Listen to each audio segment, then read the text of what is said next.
तर आजची सकाळ काय अशी होती. मग तिला घेऊनच सगळी फुले काढली आणि त्याच्यानंतर हे बघा सूर्य. मग इडलीचं पीठ भिजवलं होतं, ते छान असं फुगलं होतं.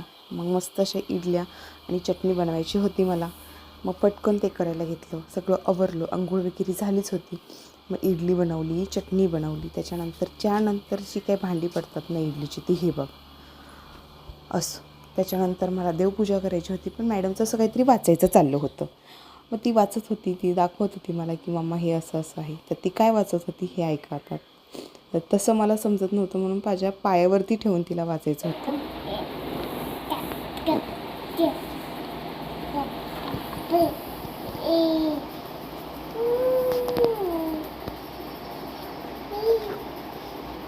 असं काही ती मला समजावत होती त्या पुस्तकाबद्दल.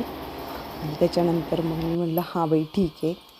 त्याच्यानंतर देवपूजा केली मस्तपैकी आणि आज थोडं बरं वाटत नव्हतं सो मग थोडं झोपायचं ठरवलं, कारण मी खाऊन वगैरे घेतलेलं.